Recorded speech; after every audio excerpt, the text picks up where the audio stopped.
Adilabad Congress party assembly incharge Kandi Srinivasa Reddy పేద రైతు కుటుంబంలో పుట్టి స్వయం కృషితో ఎదిగారు. పేదల కడుపు నింపాలన్న పెద్ద మనసుతో 3 ఏళ్ల కిందట చేపట్టిన నిత్యాన్నదాన కార్యక్రమం నిర్విరామంగా కొనసాగుతుంది.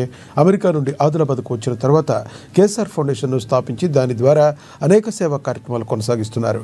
పట్టణం నుండి కంది శ్రీనివాసరెడ్డి క్యాంపు కార్యాలయం ప్రజాసేవ భవన్లో ప్రతిరోజు ఎంతో మంది ఆకలి తీరుస్తూ నిత్యాన్నదాతగా ప్రశంసలు అందుకుంటున్నారు. అన్ని దానాల్లోకెల్లా ఆకలి తీర్చి అన్నదానం ఎంతో గొప్పదన్న ఆలోచనతో ఇంత మంచి కార్యక్రమాన్ని కొనసాగిస్తున్నారు. ఈ నిత్యాన్నదాన క్షేత్రానికి ప్రతిరోజు పరిసర ప్రాంతాల నుండి వందల సంఖ్యలో వచ్చి భోజనం చేస్తున్నారు.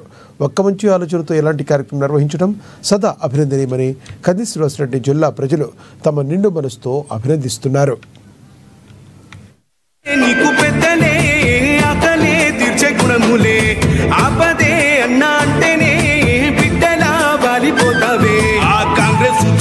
దండువన్నా నిరుపేద జనముకు నీడవన్నా నూరేళ్ళు వర్కిల్లు అన్నా మాయన్నా అన్నా కంది శ్రీనివాస రెడ్డన్నా కాంగ్రెస్ జెండల్ల దండువన్నా నిరుపేద జనముకు నీడవన్నా ఆదిలాబాదు ముద్దు బిడ్డవన్నా అన్నా కంది శ్రీనివాస రెడ్డన్నా